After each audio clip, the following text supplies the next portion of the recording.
할렐루야. 오늘도 우리 주님의 은혜와 사랑이 여러분과 함께 하시기를 축원합니다. 오늘은 마태복음 기도 시리즈 13번째로 불쌍히 여기는 마음 주소서. 불쌍히 여기는 마음 달라고 하나님 앞에 기도하는 시간이 되기를 주님의 이름으로 축원합니다. 예수님께서 바리새인들의 공격을 받습니다. 바리새인들은 항상 두 눈이 반짝반짝한데 왜 반짝반짝하냐면 시비 제목을 좀 잡으려고 하는 거예요. 예수님께서 갈릴리 지역에서 왔는데 그들이 볼 때는 분명히 무식쟁이일 거다 이렇게 생각을 했거든요. 저가 율법에 대해서 뭘 알겠는가. 율법에 대해서 정통하려면 예루살렘에 와서 석학들이 공부하는 소위 바울이 전공했던 그 율법 학자에게 제대로 들어야 되는데 제대로 못 들었거든요. 예수님은 그런 거에 대해서 학문이 없단 말입니다. 학문이 없다 보니까 이 사람들이 볼 때는 예수님을 인격적으로 만나지 못했기 때문에 비하 한참 아래로 이렇게 보고 뭐 우리가 율법을 가지고 토를 달면 분명히 걸려 넘어지지 무슨 대답을 할 수가 있겠어 뭐 이렇게 이제 생각을 했던 거예요. 그래서 이제 예수님을 보면 어떻게 해서든지 꼬투리를 잡으려고 많이 시비거리를 막 찾아 헤맵니다. 근데 예수님께서 한 번도 거기에 걸린 적이 없어요. 오히려 그들의 질문을 부끄럽게 하십니다. 왜 그러세요? 예수님은 하나님이시기 때문에 그렇습니다.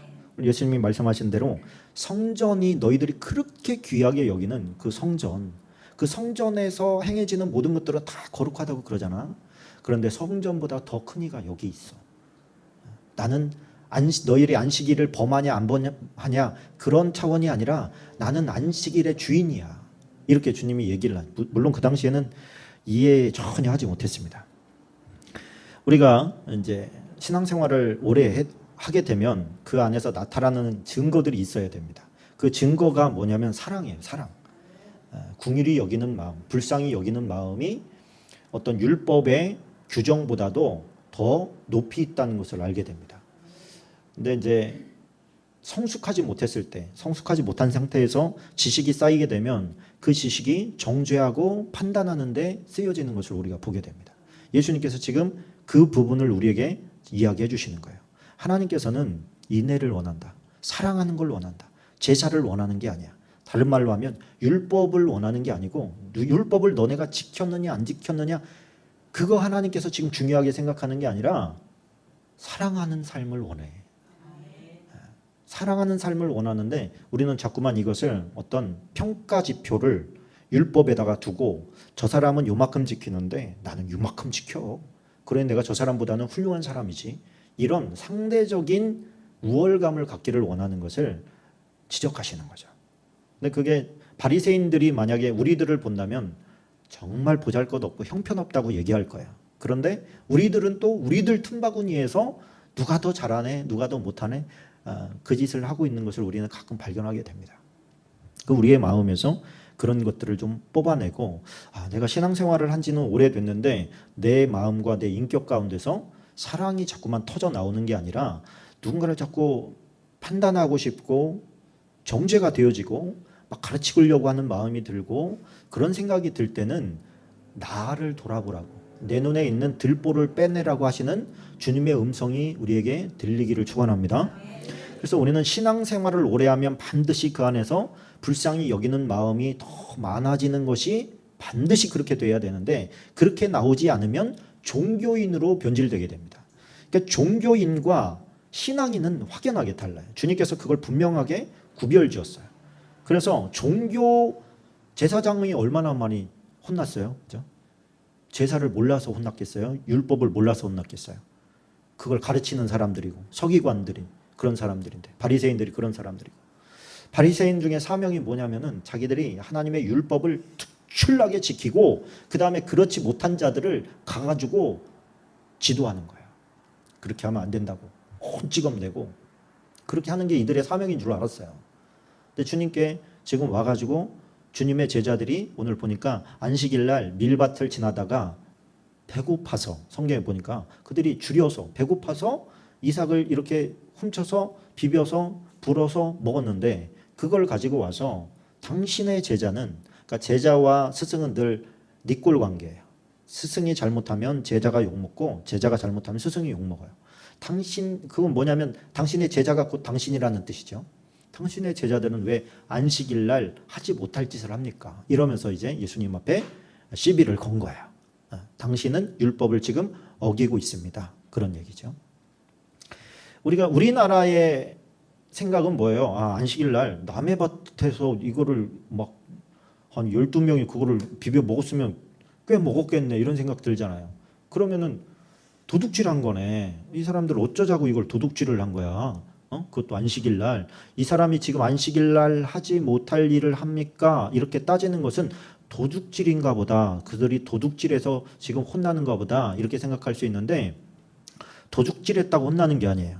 왜 그러냐면 예수님께서는 이미 성경의 구약 시대에는 남의 밭이라도 사람들이 손으로 훑어서 먹는 것은 허용이 됐습니다. 그리고 밭이 이렇게 있으면 그 밭의 맨 가장자리는 남겨두도록 하나님께서 그렇게 요청하셔요. 모퉁이와 맨 가장자리는 남겨둬서 가난한 자들과 이방인들, 나그네들이 배굶지 않도록 남겨둬라. 이렇게 하나님께서 명령하십니다.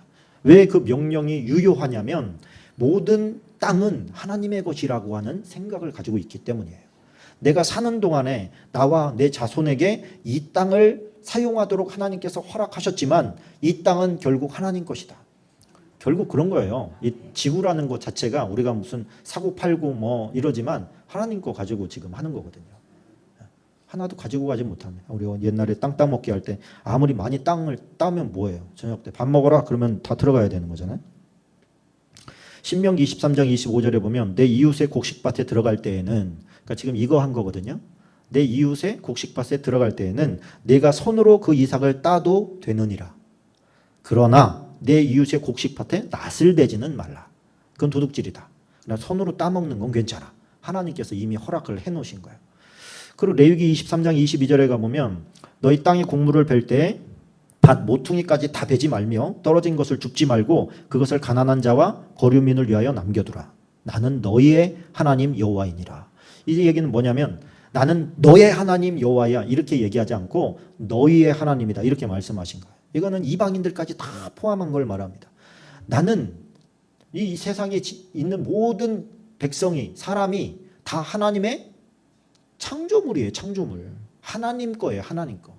그러니까 나는 너의 하나님만이 아니라 모두의 하나님이야. 저 사람이 하나님이기도 하고 저 사람이 하나님이기도 하고 저 사람이 하나님이기도 되기 때문에 네 거라고 생각하고 그렇게 인정머리 없게 그렇게 하지 마. 예수님께서 이미 그때 보편적 복지를 명하신 거예요. 이렇게만 되면 땅이 없는 사람이라 할지라도 굶어 죽지 않습니다. 그거 모퉁이만 남겨도요. 대부분의 사람들이 땅을 가지고 있고 없는 사람이 소수였거든요. 그러니까 이 사람들이 그냥 평생 먹고 사는 데는 지장이 없는 거예요. 뭐 누리고 뭐 이런 거는 좀 지장이 있겠지만 배고픈 사람들이 말도 할 필요가 없어요. 배고플 때는 그냥 뭐 벼 이삭 이거 있으면 가서 먹어라. 열매도 마찬가지예요. 열매가 네 손으로 닿는 거는 따 먹어도 된다. 그러니까 이건 뭐예요? 하나님께서 배고픈 사람들을 위해서 이미 복지 정책을 만들어 주신 거예요. 그거에 대해서 너 왜 우리 거 따먹어? 이렇게 얘기할 수가 없어요. 왜 우리 곡식에 손대? 이렇게 얘기할 수가 없는 거예요. 바리새인들이 그걸 몰랐을까요? 그건 알고 있었어요.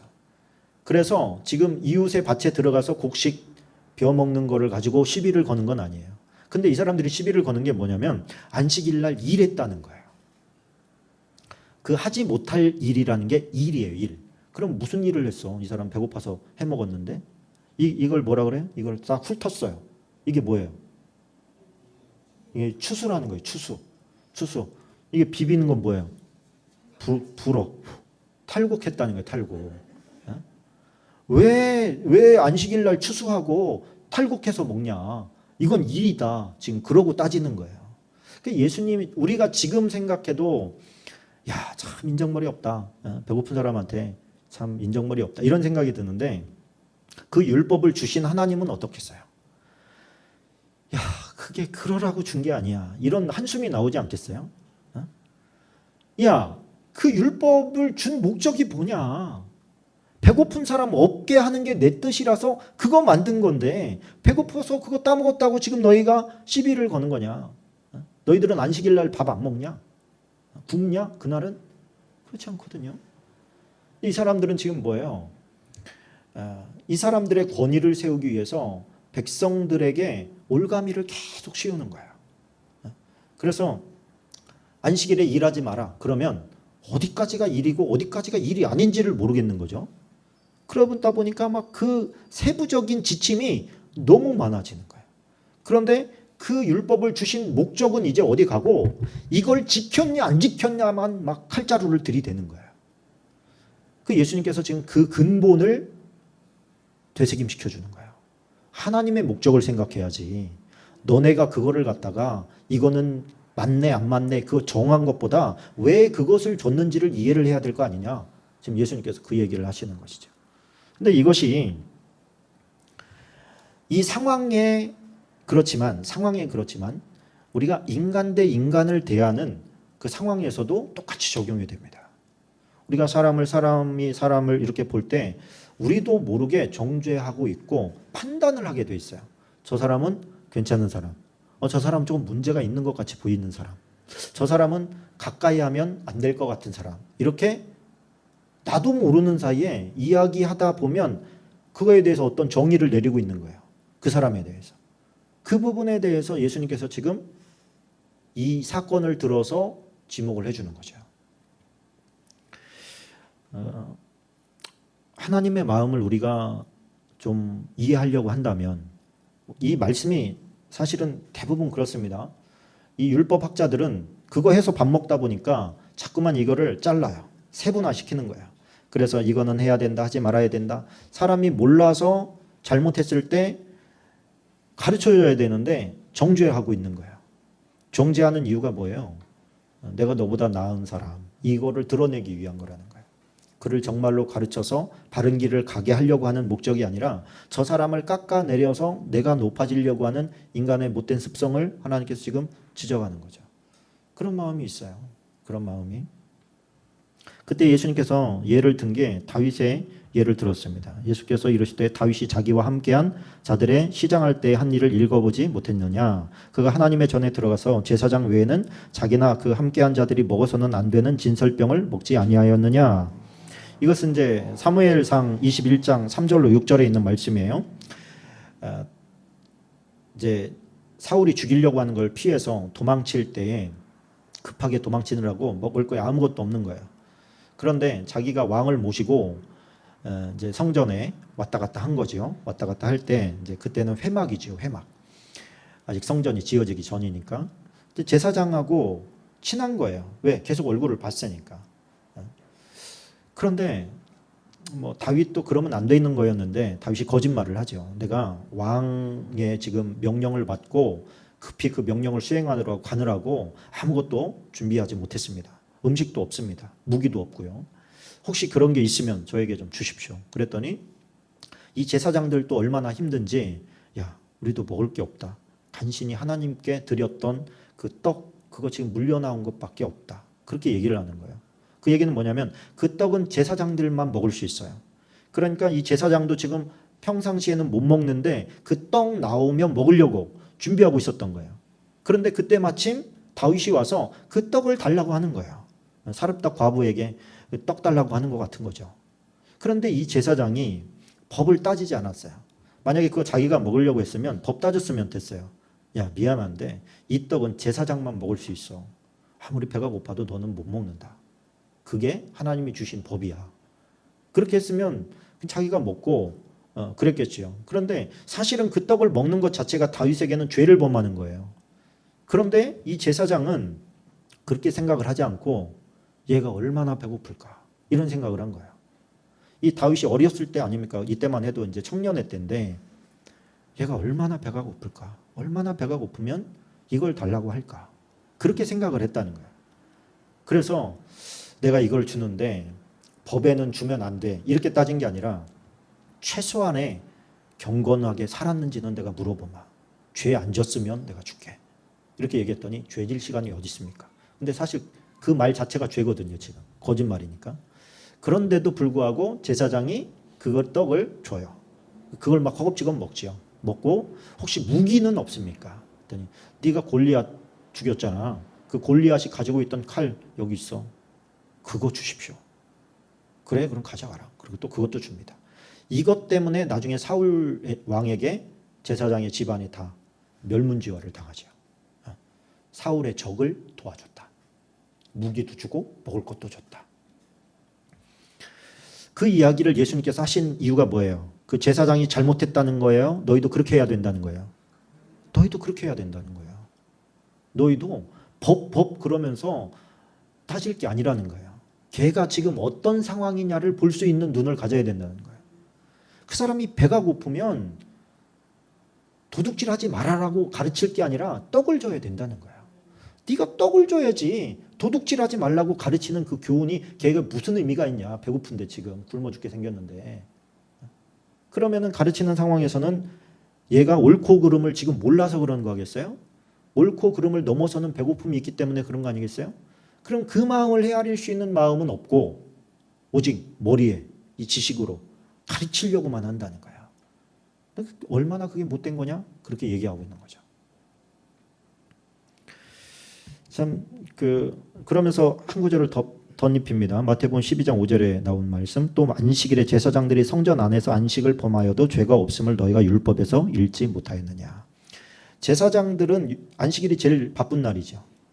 성전에서 일하는 사람들 그날이 제일 바쁜 날이죠. 목사들은 그래서 주일날이 휴일이 아니고 보통 월요일날이 휴일이죠. 왜? 주일날 너무 바빠. 뭐 하니까? 일하니까. 근데 그 일이 뭐예요? 하나님을 위한 일이죠. 주의 일 그렇게 말을 하죠. 다시 말해서 주의 일을 하는 사람들은 그 안에서 무슨 일을 해도 죄가 아니잖아. 그 다 끄덕이죠. 당연하지 그게. 근데 지금 예수님이 해주신 말은 뭐냐면 내가 그 주인이야. 너희들 와가지고 성전에서 하고 있는 그 주인공이 나야. 이렇게 얘기를 해주는 거예요. 내 옆에서 지금 나 수종 들면서 배우고 있는 제자들이 먹고 있는데 그게 왜 죄가 되냐? 이렇게 이제 설명을 해주는 이유는 뭐예요? 지금 우리들이 들으라고 해주는 거예요. 그 당시 사람들은 이해 못했어요. 그게 무슨 말인지. 그러나 제자들도 시간이 지나고 나니까 자기들이 곁에서 모시던 분이 누군지를 성령으로 말미암아 깨닫기 시작한 겁니다. 죄를 범하는 이유는 뭐예요? 잘 몰라서 그런 거예요. 정죄하고 판단했던 이유도 잘 몰라서 그랬던 거예요. 예수님을 막 가르치려고 했던 이유도 몰라서 그런 것이죠. 하나님을 어떻게 정죄합니까, 사람이? 근데 그 짓을 계속 하잖아요. 못 받고 칙칙질하고 모욕을 주고. 예수님은 안식일이라 할지라도 선을 행하는 것은 죄가 아니다. 이렇게 못을 박으셨어요.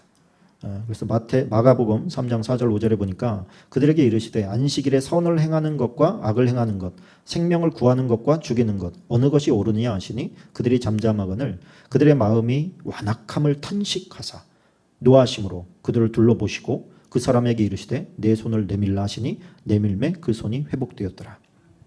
많은 사람들이 예수님을 책잡으려고 하는 것을 알아요. 예수님께서 손 마른 사람, 손이 이제 비틀어졌다는 얘기예요. 이 사람을 가운데 세웁니다. 불꽃 같은 눈으로 다 지켜보고 있는 거예요. 저 고치는지 안 고치는지 한번 보자. 그러면서 안식일에 이 일을 하는지 안 하는지 보자. 그래서 왜 꼭 안식일에 일해? 안식일이 아닌 날이 엿새나 있는데 그때 하면 되잖아. 막 이러면서 눈에 도끼를 가지고 막 지켜보는데 안식일에 탁 세워놓고서 너희들에게 묻겠다. 안식일에 선을 행하는 것과 악을 행하는 것. 뭐냐면 이 사람을 지금 고쳐주는 것은 선이고 고쳐주지 않는 것은 악이에요. 왜? 예수님께서 지금 고쳐줄 수 있거든요. 그런데 뭐 때문에 안 고쳐주는 거예요? 너희들이 말하고 있는 그 안식일에 일한다는 개념 때문에 만약에 가르쳐주지 저 사람 고치지 않으면 악을 행하는 거죠. 저 사람 입장에서는. 그러면 선을 행하는 것과 악을 행하는 것, 생명을 구하는 것과 죽이는 것 어느 것이 옳으냐? 이렇게 물어요. 예수님께서 질문이 지금 그 사람들의 관심과 다르다는 걸 알아야 돼요. 예수님의 질문은 선이냐 악이냐, 다시 말하면 일이냐 일이 아니냐를 따진 게 아니고 선이냐 악이냐를 따진 거예요. 생명을 구하는 것이냐 멸하는 것이냐를 질문하십니다. 이 사람들이 기대하던 질문이 아닌 거예요. 만약에 일이냐 아니냐 그랬으면 일이지요! 그러고 막 다 일어났을 거예요. 그들의 관심과 하나님의 관심이 달랐던 거죠. 나는 너희들이 지금 노리고 있는 그 질문하지 않아. 그리고 본질적인 걸 얘기하는 거예요. 너희들이 일이냐 아니냐를 따지는 것이 이 사람의 생명과 지금 직결되어 있고 이 사람이 고침 받느냐 안 고침 받느냐에 직결되어 있는데 너희들의 관심은 지금 자기들의 관심에 가 있는 거예요. 사랑과 전혀 상관이 없는 거죠. 인애, 궁율 상관이 없는 거예요. 그 지식이 사람을 죽이는데 사용되고 있었던 겁니다. 그래서 지식이라고 하는 거 우리가 신앙생활하면서 많은 지식을 알게 됩니다. 뭐가 옳고 그른지도 알게 되고 기뻐하는 것 기뻐하지 않는 것도 알게 됩니다. 교회 생활을 하다가 교회 생활은 어떻게 해야 되는지도 알게 되고 어떻게 하면 안 되는지도 알게 됩니다. 그런데 그 지식들이 생명으로 쓰여지고 있느냐는 거예요. 영혼을 구원하고 선을 행하고 이러는데 쓰여지고 있느냐 아니면 네가 지금 하고 있는 그 정도 수준을 가지고 그 정도 수준을 하지 못하고 있는 사람에 대해서 자꾸 정죄하고 싶어지고 판단하고 싶어지고 그렇게 하면 안 돼 그러고 막 가르쳐주고 싶어지고 이러느냐. 네 마음은 뭐냐. 우리가 만약에 그렇다고 한다면 지금 바리새인인 거죠. 우리가. 그래서 우리의 마음에는 이것이 제 마음부터도 부족하다는 걸 알아요. 사랑의 마음이 부족한 거예요. 목사는 이게 직업병이에요. 직업병. 자꾸 막 가르치려고 그래. 이게 보이는 거죠. 저렇게 하면 안 되는데. 너 그렇게 하면 안 되는데. 그래서 그렇게 하면 안 된다는 것을 가르쳐 주려고 그러는 거예요. 자꾸. 그런데 그렇게 하지 말라는 거거든요. 지금 예수님은. 예수님은 굉장히 많은 가르침을 주셨어요. 그런데 예수님의 가르침은 그 가르침을 받고자 하는 사람이 욕망했을 때 가르쳐 주셨어요. 그래서 소통을 원한다면 대화에서 교훈과 훈계를 버려라. 그런 말이 있습니다. 근데 저 사람과 좀 친하게 지내고 싶으냐? 그러면 네 말에서 교훈도 빼고 훈계도 빼. 그럼 저 사람과 진짜 소통이 이루어진다? 그런 뜻이죠. 그러니까 우리도 모르는 사이에 은연 중에 자꾸만 이 버릇이 있는 거예요. 이 버릇이. 그래서 야고보서 3장 1절에 나온 대로 형제들아 너희는 선생된 우리가 더 큰 심판을 받을 줄 알고 선생이 되지 말라. 그런 말씀이 있어요. 이 선생이 뭐예요? 자꾸 가르치려고 하는 사람이에요. 가르치는 게 직업인 사람이에요. 부족한 게 자꾸 보여요. 저러면 안 되지. 그러니까 자꾸만 가르치려고 하는 거예요. 근데 그렇게 하지 말라는 거예요. 말라. 그렇게 하지 마라. 제가 참 그 영화의 한 장면에서 캡처해가지고 제 방에 걸어둔 게 있는데 그냥 예수님이 웃으시면서 제자들과 함께 이렇게 걸어가는 장면이에요. 그냥 걸어가요. 둘레 이렇게 줄 서가지고 줄 쓴 게 아니라 이렇게 무리 지어가지고 가는 장면이 그렇게 아름다워 보이는 거예요. 제 눈에. 다 연설한 거 설교한 게 아니에요. 그냥 둘레 가신 거예요. 이렇게. 근데 그 모습이 그렇게 아름답게 보이는 거예요. 저거 막 너무 부러운 거예요. 그 옆에서 예수님과 함께 그냥 걸어가고 있다는 것 자체가. 예수님이 걸어가시면서 뭐 하셨을까? 소소한 이야기 하지 않으셨을까? 이렇게 막 엄청난 말씀들 나눈 게 아니고 소소한 얘기들. 오늘 반찬이 참 맛있었어. 막 그러면서 오늘 그 집 참 이 초맛이 참 좋았어. 포도주를 참 잘 담궜더만. 이런 얘기 하면서 이제 가지 않았을까? 이게 동행이라고 생각이 되는 거예요. 이게 동행이지. 맨날 어떤 고귀한 가르침들 막 받고 설교 듣듯이 예수님과 그렇게 하지 않았을 거라고 저는 생각해요. 그렇다면 우리가 일상인 거죠. 주님과의 동행이 일상인 거예요. 그냥 보이지 않는 주님이시지만 우리는 대화할 수 있잖아요. 우리는 주님과 동행할 수 있잖아요. 주님께 찬양할 수도 있고 질문할 수도 있고 심지어 유머를 나눌 수도 있습니다. 그게 주님께서 저는 진짜 원하는 동행이라고 생각해요. 거룩하고 근엄하고 이런 게 아니라 좀 유머러스 하신 분 같아요. 저는 예수님께서 보실 때. 예수님께서 우리가 근엄하게 성경 말씀을 봐서 그렇지 굉장히 웃기게 예를 든 것들도 많아요. 저는 그때는 예수님께서 웃으시면서 예를 들었을 것 같아요. 근데 우리는 너무 진지하게 예화로 그걸 막 풀어요. 코드가 조금 잘못된 게 아닐까? 그런 생각이 들어요. 예수님과 우리가 영원히 살아야 된다면 영원히 설교 들으면서 앉아 있어야 됩니까? 얼마나 힘든 일입니까? 그거는 예수님의 말씀이기는 하지만 그냥 일상을 나눌 거예요. 일상을.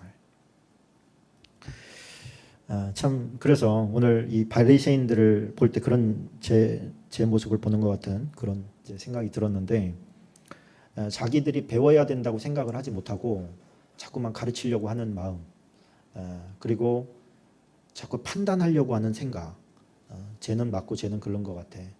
쟤는 저러면 안 되는데 언제까지 저러고 있으려고 그러지? 이런 어떤 판단의 근거들이 사실은 나의 교만에서 나오는 거라는 거. 그래서 주님, 나는 지금 옳고 그름의 문제를 따질 게 아니라 불쌍히 여길 수 있는 마음을 주십시오. 그래서 부부관계도 참된 행복이 언제 시작되냐면 나한테 와서 저 사람 참 고생했다. 또 여자 입장에선 그런 것 같아요. 어제 그런 말씀 나눴는데 나를 데리고 사는 내 남편도 참 고생했겠다. 마음고생했겠다. 그런 마음이 생기면 진짜 행복이 이제 시작되는 거죠. 사실이 그렇고. 그래서 우리가 신앙생활을 하고 또 사회생활을 하고 어떤 교제를 나눌 때 불쌍히 여기는 마음이 하나님의 마음입니다. 사랑의 마음과 불쌍히 여겨주는 마음으로 대상을 보는 거죠. 그 마음이 우리에게 있다면 우리가 아마 가는 곳은 다 천국으로 바뀔 겁니다. 뭐가 어떻고 뭐가 저떻고 얘기하기 전에 하나님, 내가 그 마음이 부족한 거예요. 내가 정의를 원하지 인애를 원하는 것 같지가 않아요. 사랑의 마음이 너무 부족해요. 주님의 사랑을 나에게 심어주십시오. 그래서 참 부러운 것 중에 하나가 그 선진국들 복음이 일찍 들어간 뭐 이미 막 수백 년에서 수천 년 된 그런 복음의 선진국들의 인격들을 보면 참 훌륭하다 그런 생각이 들어요. 이게 불쌍해서 도와주면 당연히 도움 받아야 되잖아요, 그죠? 배고픈데 내가 가지고 있는 게 이 빵이 있는데 좀 우리는 어떻게 해요? 드세요 이렇게 말해요. 그런데 이 사람들은 드시겠어요? 이렇게 말해요. 이 두 개의 차이를 알겠어요? 드시겠어요는 선택권을 저 사람에게 넘기는 거예요. 이게 겸손한 거야. 이게 인격이 훌륭한 거예요. 이게 얕은 인격에서는 이거 드세요. 왜? 드시면 당신에게 유익한 거 아닙니까? 이거죠. 내가 줄 때 잘 받아요. 뭐 이런 거예요. 그 안에는 강자의 입장에 있는 거예요. 그러나 진짜 강자는 자기를 낮춰가지고 이거 당신 주고 싶은데 당신이 거절하면 내 마음이 아플 것 같아요. 이런 마음이 들어가 있는 거예요. 수준이 다르잖아요. 수준이. 내가 이거 당신 도와주고 싶은데 좀 받아주면 고맙겠다고.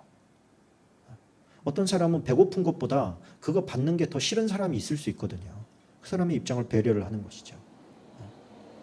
어떤 또 충고를 해주고 싶은 마음이 이만큼 있는데 저 사람이 나한테 와서 묻기 전까지는 침묵하고 있는 것도 굉장히 큰 훈련입니다. 이게 인격적으로 훌륭한 거야. 왜? 그냥 보면 막 나오고 싶거든요. 가르쳐주고 싶고. 왜? 저 사람에게 유익하니까. 다 너를 위해서 하는 말이야. 잘 귀담아 들어. 그러고 막 해주고 싶은데 그게 낮은 거라는 거예요. 수준이. 고급은 뭐냐? 기다리는 거예요. 저 사람이 나에게 와서 질문할 때까지. 예수님께서 비유를 베풀었을 때 제자들 이해 못했어요. 근데 니네가 왜 이해를 못하니? 그러고서 가르쳐 주신 게 아니고 제자들이 와서 예수님 그 비유는 무슨 뜻이에요? 이렇게 물을 때까지 예수님 안 가르쳐 주셔. 그건 뭐예요? 그들의 인격을 인정해 주는 거죠. 그래서 성령은 그러십니다. 성령은요, 우리가 필요한 걸 아는데 성령이 왜 안 도와주는지 몰라. 알아서 도와주셔야지. 이거는 하나님의 성품을 잘 모르는 거예요. 성령님은 인격적이신 분이거든요. 내 요청이 없이 함부로 훅 치고 들어오지 않으셔요. 그러나 내가 요청할 때는 언제든지 도와줄 마음을 가지고 계신 분이에요. 그래서 우리가 기도가 그거예요. 기도가 요청입니다. 기도도 명령식으로 하는 게 아니에요. 이게 기도의 내용을 여러분들이 좀 한번 내가 하는 기도의 스타일을 한번 녹음해서 들어보시든지 한번 해볼 필요가 있어요. 하나님을 막 지금 명령하고 있어요. 해 주셔야 됩니다. 어디서 나온 권리인지는 모르겠는데 반드시 해 주실 줄로 믿습니다. 막 이러면서 안 해주면 어떻게 하겠다는 거예요. 그럼 뭐 아주 교만이 철철 넘치는 거죠. 이게 이제 모르겠습니다. 이게 자녀라고 하는 그 넘치는 확신 때문에 나온 건지 무식해서 그런 건지는 잘 모르겠는데 제가 볼 때는 후자일 경우가 더 많지 않을까. 인격적인 교감이라는 게 저는 인격이 많이 부족한 사람인데 가끔 이렇게 대대로 이렇게 신앙이 잘 세워져 있는 집안에 목사님 자제라든가 이런 분들이 이제 제 동기들이 있어요. 얘기를 하다 보면 제가 참 부끄럽습니다. 참 그 흘러내려온 인격이 굉장히 고매한 거예요. 그가 나를 대해주는 인격이 그가 나를 보는 것과 내가 그를 보는 게 다르구나. 이걸 느껴져요. 제가 훨씬 부족한 거죠. 그런데 그 부족하다는 걸 깨닫는 것도 은혜인 거죠. 보여주시는 것은 나를 바꾸시기 위함이구나. 하나님, 나도 저런 성품, 저는 1세대니까 복음 1세대니까 그 정도 이렇게 고상한 인격까지는 제가 못 갔지만 그래도 내 다음 세대, 그 다음 세대는 더 나은 인격으로 세워질 줄로 믿습니다. 오늘 우리가 기도할 때 하나님, 내가 불쌍히 여기는 마음을 갖기를 원합니다. 하나님, 정죄하고 판단하는 거 그거 못해서가 아니죠. 그죠? 제가 이 투잡 목사를 하다 보니까 얼마나 많이 가르치려고 하는지 몰라요. 야, 목사 그러면 되냐? 선배 목사님들이 목숨 걸고 목회하고 목숨 걸고 기도해봐. 왜 하나님께서 안 도와주시겠냐? 이런 얘기합니다. 그러면 겸손하게 그럽니다. 목사님, 사도 바울이 목숨 안 걸어서 텐트 메이커 하면서 그 복음 전한 거 아닙니다. 그러면서 말씀 한 구절을 제가 던져드려요. 그런즉 내 상이 무엇이냐? 바울이 말한 거예요. 내가 복음을 전할 때 값없이 전하고 복음으로 말미암아 내게 있는 권리를 다 쓰지 아니하는 이것이로다. 그 앞에 보면 내가 왜 베드로처럼 그렇게 자매 데리고 다닐 권리가 없겠냐? 그러면서 참 얘기하고 그 다음에 이렇게 글을 이제 합니다. 내가 성도들한테 달라고 할 수 있다. 그런데 내가 달라고 하면 성도들이 얼마나 힘들겠냐? 그들도 힘들고 어렵고 힘들게 버티고 있는데 내가 설교했으니까 사람이 달라고 할 수 있냐? 나 못한다. 그러나 내가 일했기 때문에 내 상급은 하늘에 더 크다. 할렐루야. 그렇습니다. 이게 저에게 하나님께서 주신 메시지이기도 해요. 못 받았기 때문에 더 큰 상급이고 또 우리가 아내랑 더불어서 벌어서 또 하나님께 드렸으니까 더 큰 2배의 상급이 기다리고 있는 줄로 믿습니다. 같은 상황에 처해 있지 못하다 보니까 자꾸 정죄하고 판단하는 거죠. 이게 우리의 교만이고 미숙함입니다. 우리는 저 사람을 몰라요. 진짜는 모르는 거예요. 왜 저런 행동을 했는지, 저 사람의 과거가 어떤지, 왜 저런 행동이 돌발되었는지 우리는 모르는 거예요. 우리가 할 수 있는 건 뭐예요? 기도해 주는 거예요. 축복해 주는 거예요. 가르치는 게 아니고 기도해 주는 거예요. 축복해 주고. 그런 마음이 들려면 우리의 마음에 긍휼의 마음이 있어야 됩니다. 예수님께서 오늘 지적질한 그 바리새인들의 마음, 그게 내 마음입니다. 주님, 저는 오늘 주님께서 가르쳐 주신 대로 인애를 원하시는 주님의 마음에 합당하게 다가가기를 원합니다. 그래서 우리의 인격이 주님을 닮은 인격이 될 수 있도록 도와주시라고 우리 같이 간절히 기도하고, 또 우리 코로나 환경 가운데 이 환경이 지나고 나서 교회의 판도가 어떻게 바뀔지 걱정하는 분들이 굉장히 많습니다. 이미 한 2-3달 동안 교회를 좀 오지 않고 가정에서 지냈던 사람들이 과연 제대로 교회로 돌아올 건지 아니면 그대로 세상으로 나갈 건지, 이것 때문에 많은 분들이 기도하고 있어요.